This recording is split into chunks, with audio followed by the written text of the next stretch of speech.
member for Esquimalt Railroads. Thank you very much, Honourable Speaker.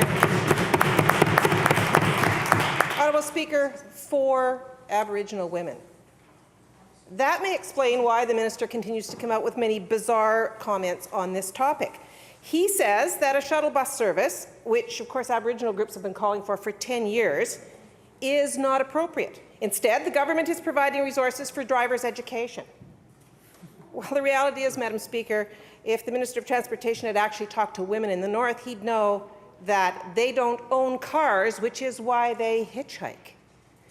And it seems to me that First Nations have been underscoring this point for many years, Madam Speaker.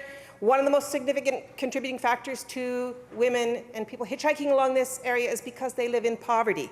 Owning a vehicle is a luxury that is beyond very many of them. So, Honourable Speaker, I'd like to know, can the Minister of Transportation tell the House how many Aboriginal women he has spoken to that have told him that drivers' education is a bigger priority than a shuttle bus service to stop them hitchhiking along the Highway of Tears? Minister of Transportation and Infrastructure.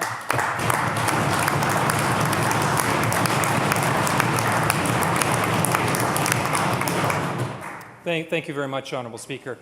I think it's important, and the member and I canvassed this in estimates the other day. It's important to take a holistic view here and look at all of the wide range of services that are currently provided along the corridor, and to have an ongoing discussion with people in this part of the province as to how those services can be augmented moving forward. I said to the member in estimates, I will say again now, a shuttle bus that would traverse almost an 800-kilometer distance was simply identified as not practical. It would not address the challenges that are faced by people along that corridor.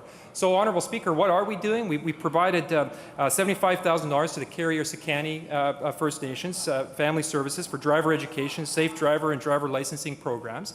We established a new a web portal which has consolidated all of the resources that are available to individuals who live along this corridor in one place. There is the Northern Health Bus. There is transit service in a number of these communities and opportunities to potentially enhance service. So, Honourable Speaker, this dialogue continues. We will continue to sit down with First Nations leaders and other leaders along the corridor to focus on continuing to provide safe transportation options for everyone there.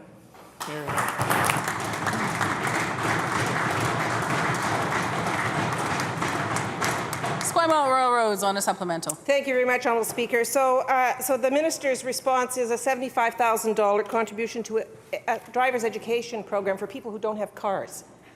Is that absurd or is it not? All of the answers we hear from this minister continue to be absurd. He talks about a shuttle bus for an 800-kilometer section of the highway. That is not what communities are asking for.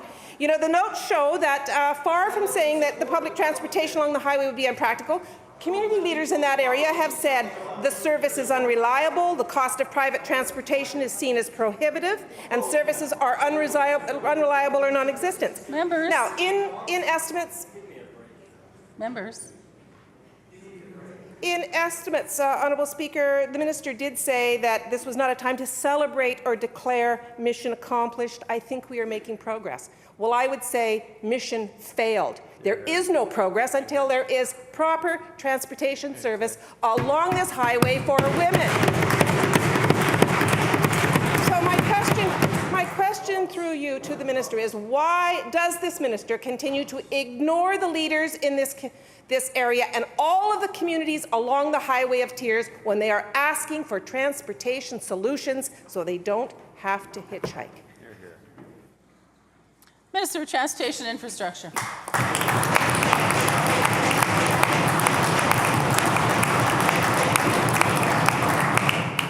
Thank you very much, Honourable Speaker.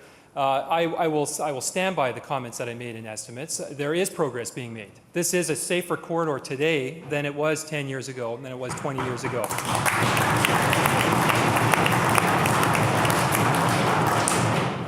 I will also say again, but there's more work to do.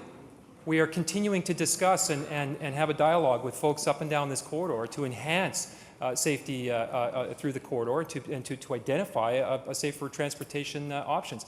I can say this, though, Honourable Speaker, there's one strategy that will go a long ways to addressing the challenges through that corridor, and that is to support economic development, to support LNG, to support mining, to support the creation of jobs and economic opportunity for First Nations and for everyone along that corridor. It's time for the opposition to get on board with that.